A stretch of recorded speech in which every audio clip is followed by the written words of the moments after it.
glória a Deus. No dia 7 desse mês, nós meditamos na palavra do Senhor e o tema sugerido foi: que amor é esse? Quem estava nesse dia, eu lembro dessa palavra, dessa mensagem. Ok, que amor é esse? E nós vimos aquela mulher conhecida então na Bíblia como mulher adúltera e aqueles fariseus, doutores da lei, querendo apedrejá-la. E nós podemos então meditar: que amor é esse que o homem tem por seu semelhante? Que amor é esse que o homem tem por Deus? E que amor é esse que Deus tem por nós? E a minha pergunta para você hoje seria: o que mudou na sua vida com essa meditação, com essa palavra? Você se tornou uma pessoa mais compassiva? Você se tornou uma pessoa mais amorosa? Você se tornou uma pessoa mais sensível à voz do Senhor, ou o teu senso de justiça continua intacto, inabalável? Gostaria de, nessa noite, meditar mais uma vez sobre esse tema: que amor é esse? Que amor é esse? É o tema proposto para nós hoje. Eu me recordo que, não precisamente da data, mas eu me recordo que anos atrás, acredito que foi na década de 80, surgiu pela primeira vez que eu lembro, um movimento chamado Sul é o Meu País. E naquela época, então, se levantou essa ideologia, e com isso veio um orgulho sulista de que o Sul, sim, é trabalhador, que o Sul, sim, tem condições. E então veio orgulho, veio ira, veio desejo de justiça. Vamos fazer do nosso jeito, vamos ter o nosso próprio país, o nosso próprio governo, tal. E naquela época, então, na igreja entrou também esse mesmo, em alguns, entrou esse mesmo desejo de querer fazer a justiça com as próprias mãos. Nós iniciamos o culto hoje lendo Romanos capítulo 12 e perguntei quem poderia dizer amém naquele texto, dizendo que nós não devemos nos deixar vencer pelo mal, mas vencer o mal com o bem. Que nós precisamos, então, no que for possível, ter paz com todos. E a mensagem que quero trazer hoje poderá causar em você uma mudança e você se tornar mais compassivo, ou você ficará com uma raiva de mim, dizendo: que mensagem mais irritante. Aí você é que vai escolher qual será a sua decisão em relação a essa palavra. E para a leitura inicial, não está proposto na tela, mas para a leitura inicial eu quero convidar você a encontrar na sua Bíblia o Evangelho de Mateus, capítulo 5. Capítulo 5 de Mateus, conhecido como o Sermão do Monte, as bem-aventuranças.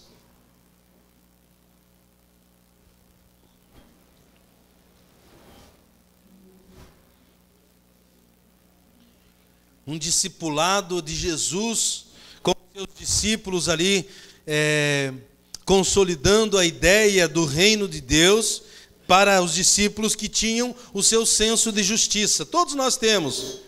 Se alguém falar que está super feliz com o que está acontecendo, é porque talvez não está entendendo o que está ocorrendo hoje em nossa nação.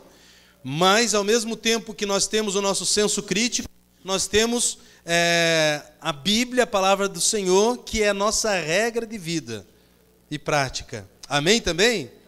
Então vamos para a Bíblia. Mateus capítulo 5. Vendo Jesus as multidões, subiu ao monte, e como se assentasse, aproximaram-se os seus discípulos. E ele passou a ensiná-los, dizendo: bem-aventurados os humildes de espírito, porque deles é o reino dos céus. Bem-aventurados os que choram, porque serão consolados. Bem-aventurados os mansos, porque herdarão a terra. Bem-aventurados os que têm fome e sede de justiça, porque serão fartos. Bem-aventurados os misericordiosos, porque alcançarão misericórdia. Bem-aventurados os limpos de coração, porque verão a Deus. Bem-aventurados os pacificadores, porque serão chamados filhos de Deus. Bem-aventurados os perseguidos por causa da justiça, porque deles é o reino dos céus. Bem-aventurados sois quando por minha causa vos injuriarem e vos perseguirem, e mentindo disserem todo mal contra vós. Regozijai-vos e exultai, porque é grande o vosso galardão nos céus, pois assim perseguiram aos profetas que vieram antes de vós.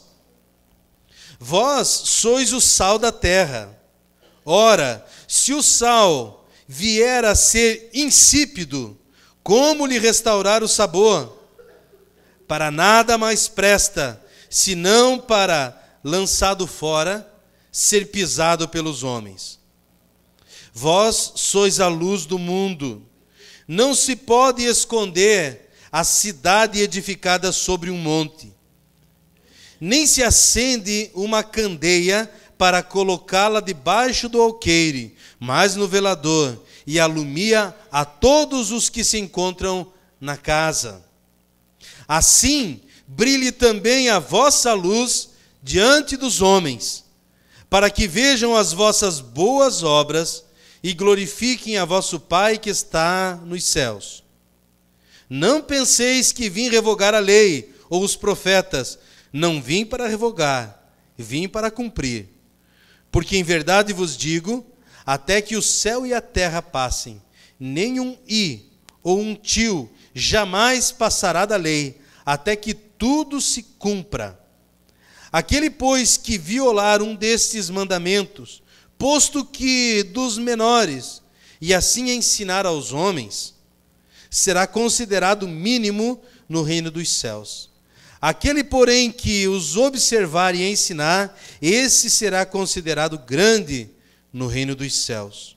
Porque vos digo, se a vossa justiça, e é disso que trata o discurso, se a vossa justiça não excederem muito a dos escribas e fariseus, jamais entrareis no reino dos céus.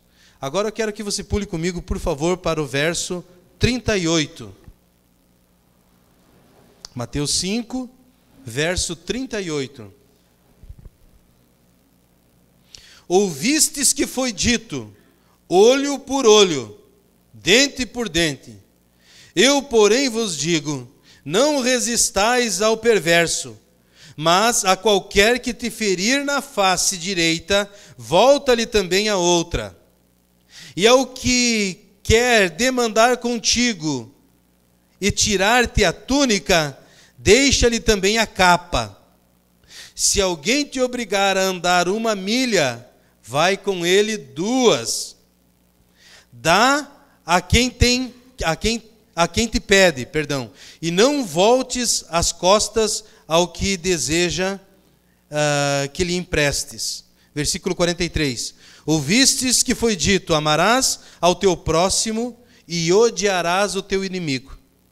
Eu, porém, vos digo, amai vossos inimigos e orai pelos que vos perseguem, para que vos torneis filhos do vosso Pai Celeste.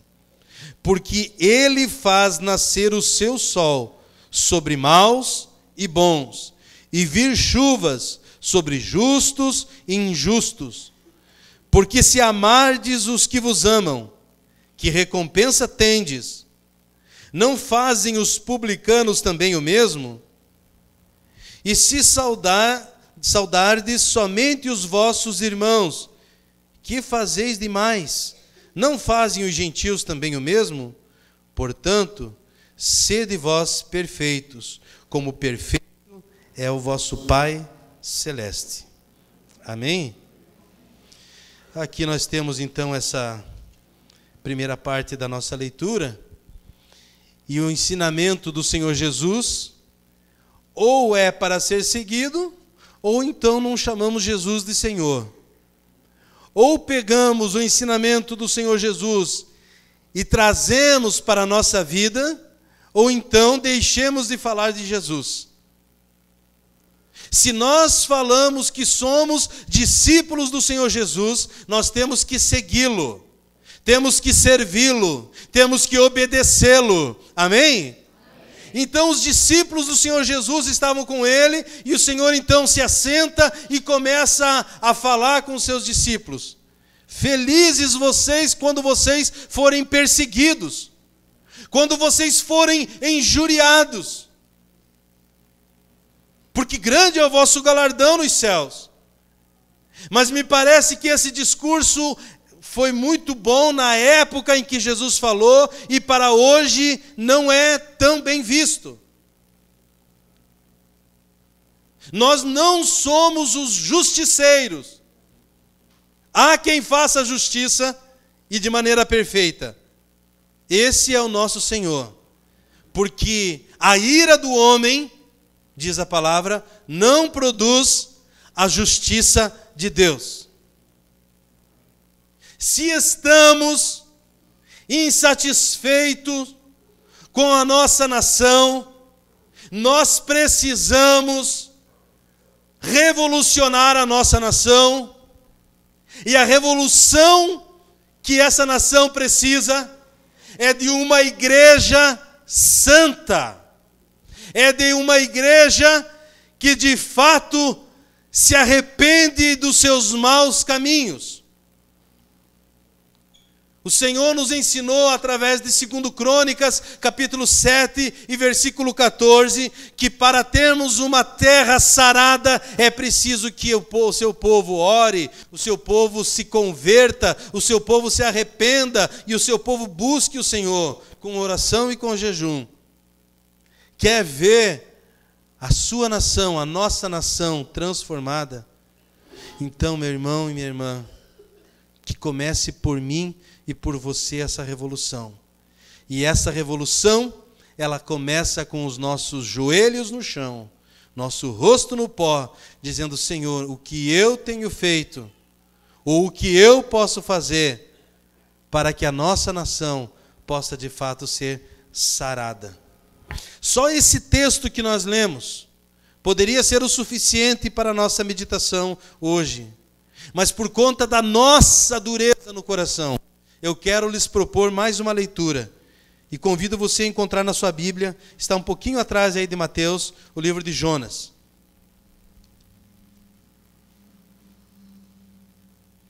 Jonas, capítulo 1.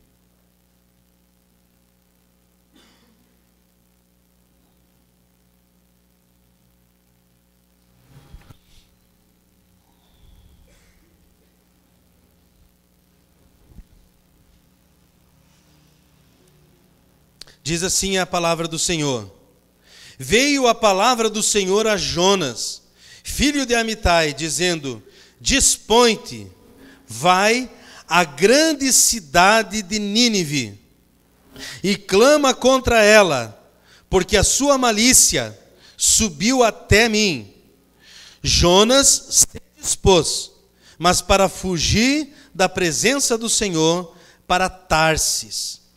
E tendo descido a Jope, achou um navio que ia para Tarsis. Pagou, pois, a sua passagem e embarcou nele para ir com eles para Tarsis, para longe da presença do Senhor. Vou pedir se o mapa puder ser colocado ali. Coloque, por favor. Essa passagem nos mostra, não sei se os irmãos vão conseguir ver. Então Jonas estava ali embaixo, em Jope, no cantinho de baixo, e era para ele subir. Desce agora um pouquinho, irmã, desce um pouquinho. Em Jope era o lugar onde ele estava. Ele deveria subir até Nínive, e o mapa ali sugere 800 quilômetros, a Síria, Nínive, aí ó. E ele pega um navio e vem para outra direção, para Tarsis, 3.000 quilômetros de distância. Essa foi a decisão de um profeta, de um homem de Deus, que tinha sangue nas suas veias, um homem de Deus revolucionário, um homem de Deus, mas que não aceitava o que acontecia no mundo naquela época. Deus tinha um plano para a cidade de Nínive. Esse povo de Nínive, eles eram tão maldosos que eles poderiam ser comparados ao Estado Islâmico que nós vemos hoje. Eles degolavam as pessoas, esfolavam elas vivas, eles maltratavam, não havia respeito pelos idosos, não havia respeito nesta cidade. E o Senhor chama o seu profeta e diz a ele que ele deveria levar a mensagem ao povo de Nínive, a esse povo briguento, a esse povo maldoso, a esse povo perverso. Se eu, pedindo para a igreja do Senhor, ore por nossa nação, ore pelos governantes, alguns se torcem todo, dizem é ruim. Essa semana, eu conversando com alguém, eu disse, nós somos chamados para orar por nossa nação, por nossos governantes. Aí então essa pessoa olhou para mim e disse, se a presidente soubesse disso, então ela desejaria que todos fossem iguais a nós. E eu entendi o que ele quis dizer. Ele quis dizer assim, iguais a nós, tolos, que aceitamos tudo quieto, que aceitamos tudo de maneira pacífica. Porque dentro de nós há um senso de justiça. Mas eu não sei se você lembra, foi discutido na célula, se você levou a sério, você meditou sobre isso, que a justiça do homem é como um trapo sujo, pano de imundície, diz a palavra. Essa é a nossa justiça. A nossa justiça, ela é semelhante a alguns vídeos que circulam aí na internet, dizendo, olha, pegaram um ladrão, pegaram um estuprador e, olha, esfolaram ele vivo. Isso o homem quer fazer. O homem, então, quer fazer a justiça com as próprias mãos. É um absurdo o que esse aí fez e ele tem que pagar por aquilo que ele fez. E se eu ver que ele está sofrendo, aí então, dentro de mim, eu fico um pouquinho melhor. Diz, olha, teve o que mereceu. Esse é o nosso senso. Se dependesse de mim ou de nós, então as pessoas todas estavam condenadas. Porque não existe ninguém que seja bom o suficiente. Não há nenhum bom. E o Senhor então chama Jonas e diz, Jonas, eu quero que você vá à cidade de Nínive e pregue a mensagem aos ninivitas. 120.000 pessoas eram o total de habitantes daquela cidade. E todos estavam corrompidos. Todos estavam perdidos. E a palavra que trago nessa noite, é o primeiro ponto da mensagem, que amor é esse que ama aos perdidos? Que amor é esse que ama os perdidos? Mateus capítulo 18, o verso de número 11, diz que o Senhor veio salvar, buscar e salvar o que estava perdido. Se Jesus veio buscar e salvar o que estava perdido, é porque o Senhor, Ele crê que é possível ter salvação para todos. E nós, meus irmãos, devemos estar corroborando com isso. Se o Senhor ama essas vidas e quer a salvação dos perdidos, eu preciso me unir ao Senhor e dizer, Senhor, se isso é possível, estou aqui. Se o Senhor veio buscar e salvar o que estava perdido, então estou aqui. É porque nós cremos que o Senhor veio buscar e salvar o perdido, que esta igreja ontem fez uma visita no presídio. Que essa igreja, semana passada, fez uma visita ao CASEP. Visitamos aos detentos, as pessoas que lá estão, porque estão sendo punidos por suas consequências. Mas se o Senhor crê que é possível ter salvação para esses também, nós nos unimos ao Senhor e vamos pregar o Evangelho para essas pessoas também. Amém ou não amém? Que amor é esse que ama os perdidos? O Senhor olha para os ninivitas e chama então o profeta Jonas, e a palavra do Senhor nos diz que Jonas então se dispõe. O Senhor disse: vai à cidade de Nínive. E ele se dispôs, mas se dispôs para fugir. E a palavra ainda deixa claro que Jonas pagou a sua passagem. Há pessoas que pagam para pecar, pagam para agir errado. E uma viagem de 800 quilômetros se transformou em um trajeto, uma trajetória de 3.000 quilômetros, que ele não percorreu todo esse trajeto. A turbulência começou a vir. Quando uma pessoa chamada pelo Senhor se afasta dos caminhos do Senhor, a turbulência vem. A pessoa fica turbulenta. Por quê? Porque ela está fugindo, ela está se afastando daquele que o ama, daquele que o protege. E o segundo ponto dessa mensagem: que amor é esse que ama aos seus escolhidos? Jonas, capítulo 2, a palavra do Senhor diz que ele estava agora dentro do barco.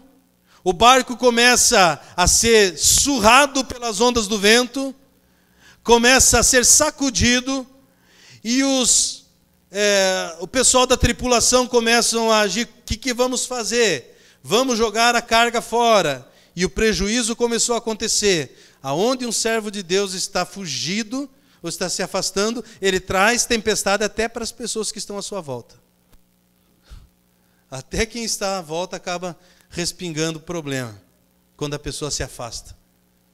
E agora então ele estava lá, se afastando, e o povo começa a dizer: vamos ver, por que está acontecendo isso? Quem é você?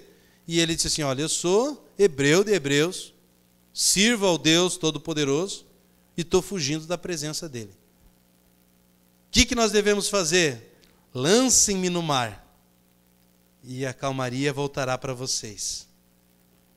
E eles relutaram em fazer isso, eles não queriam, até chegar um momento que não tinha mais como. Eles disseram: me perdoem, mas se essa é a única solução, jogaram Jonas no mar, e a palavra do Senhor diz que um peixe que o Senhor havia designado para isso o engole.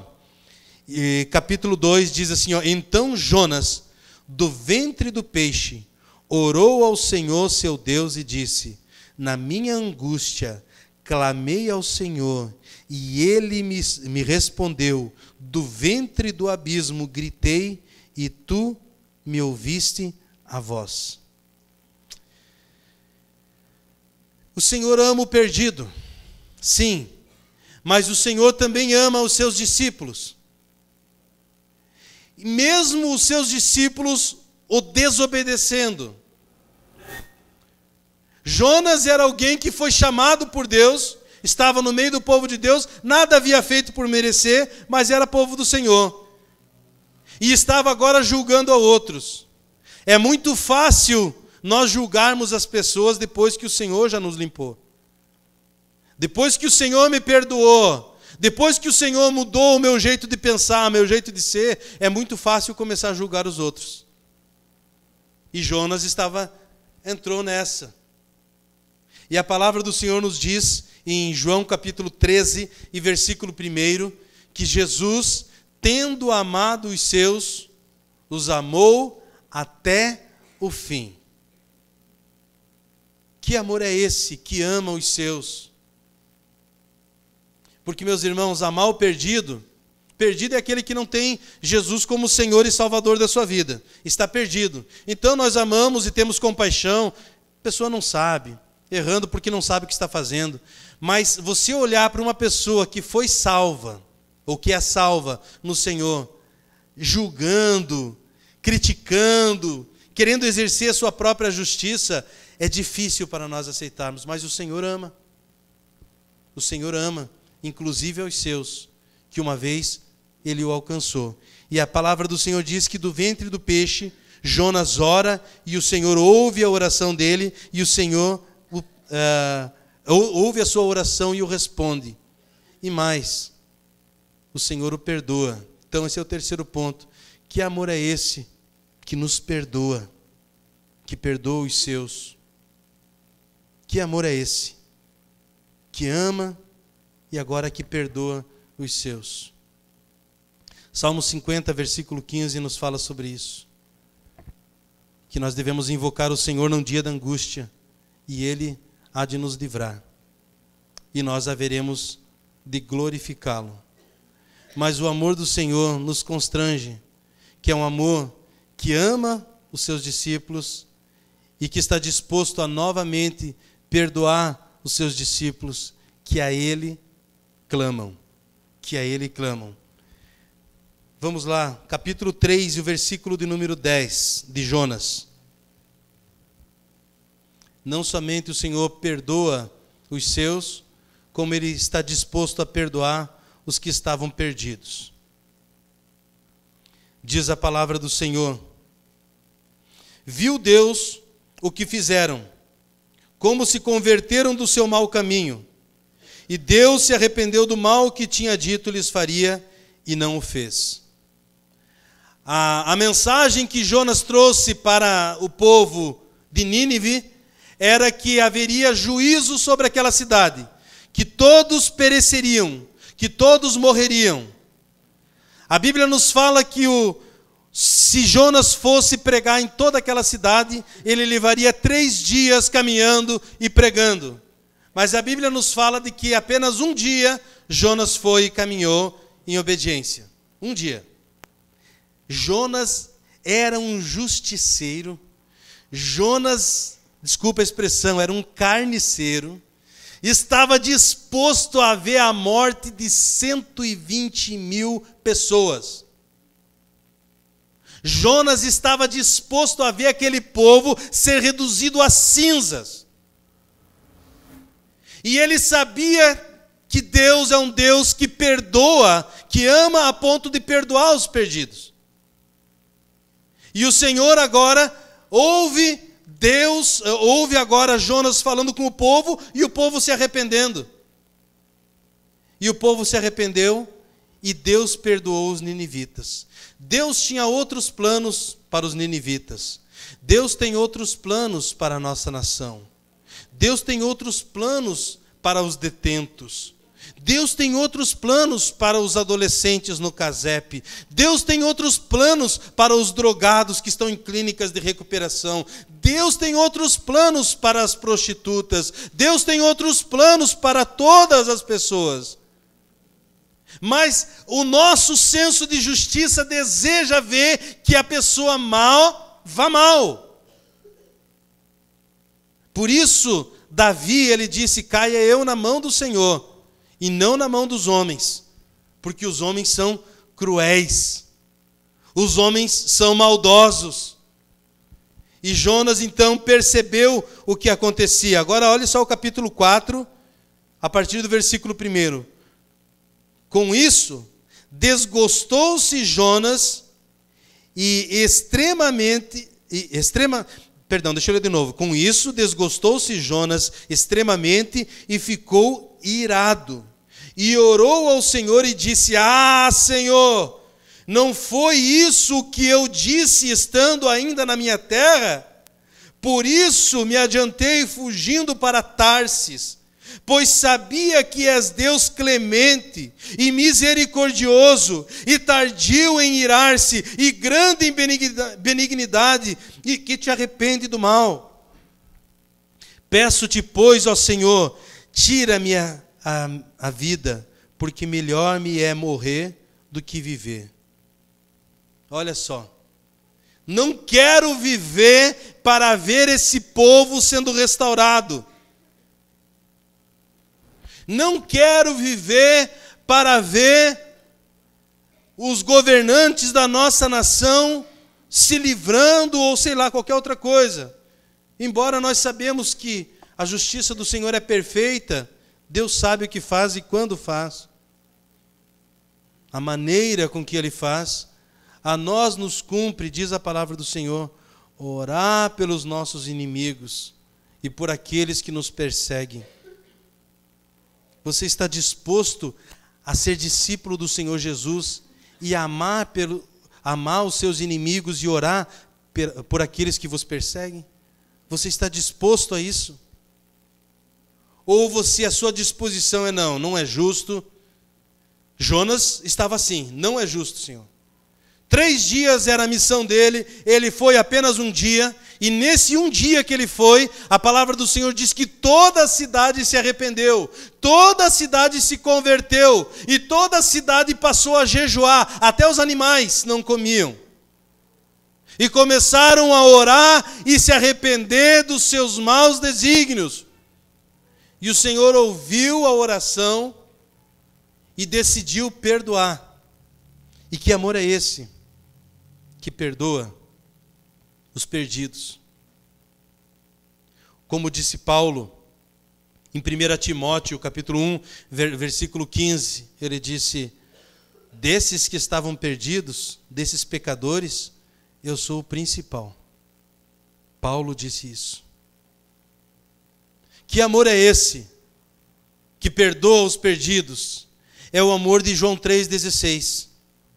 Porque Deus amou o mundo de tal maneira que deu o seu Filho unigênito, para que todo aquele que nele crê não pereça, mas tenha a vida eterna.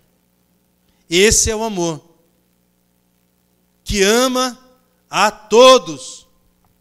Onde diz a palavra de Mateus capítulo 5, a chuva vem para bons e maus, o sol vem para bons e maus, a graça do Senhor está hoje à disposição de todos.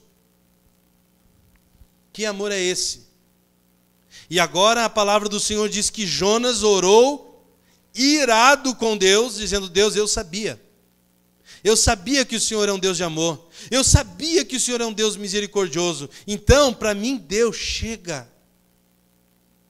Bem-aventurado aqueles que têm sede de justiça, diz a palavra do Senhor. E ele estava irado.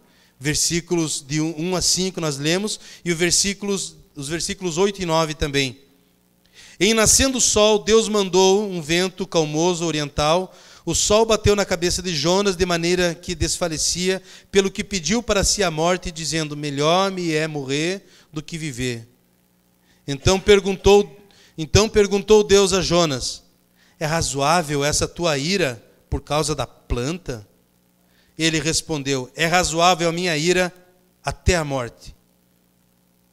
Tornou o Senhor: tens compaixão da planta que não te custou o trabalho, a qual não fizeste crescer, que numa noite nasceu e na outra pereceu? E não hei de eu ter compaixão da grande cidade de Nínive, em que há mais de 120.000 pessoas que não sabem discernir entre a mão direita e a mão esquerda, e também muitos animais. A palavra do Senhor diz que Jonas subiu no alto de um monte, e de lá de cima ele estava observando a cidade de Nínive, aguardando o juízo de Deus sobre aquela cidade.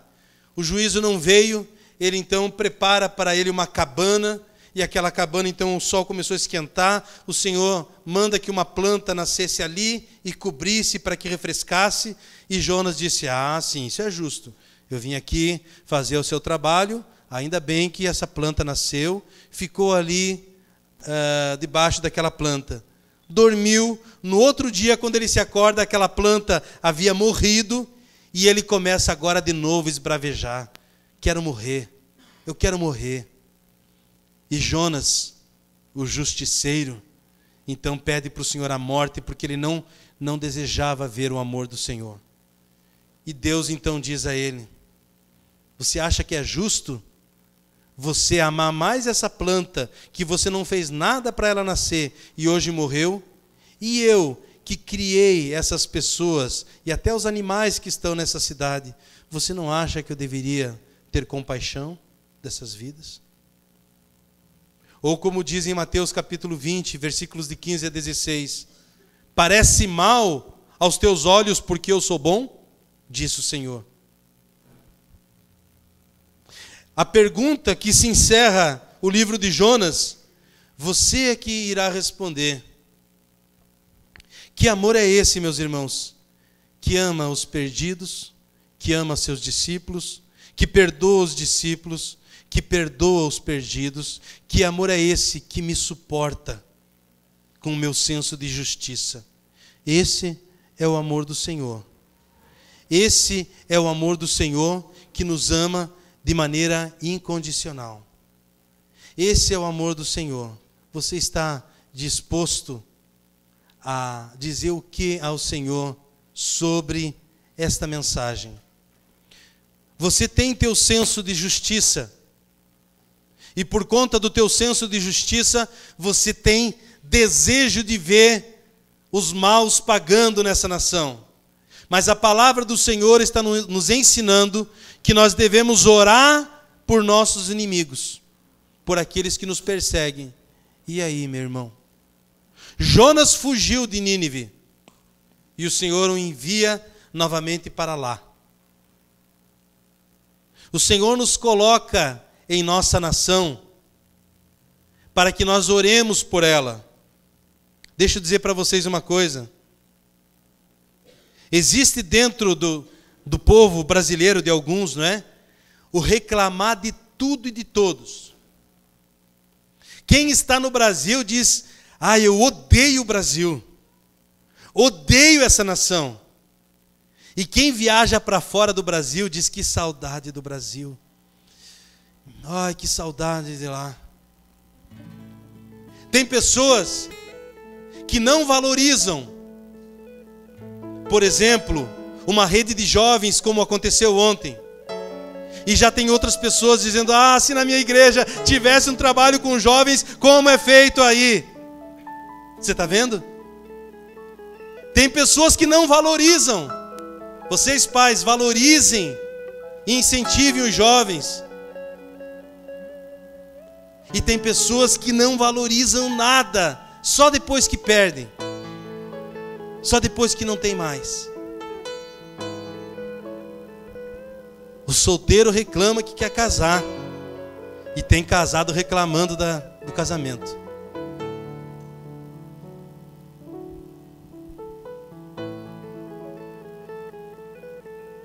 Há quem ame o inverno, e o outro diz: eu odeio. Esse é o povo. Cada um tem o seu senso. Mas nós precisamos ser guiados pela palavra do Senhor. Jonas, ele estava irado porque ele conhecia os ninivitas. Você tem ficado irado com o quê?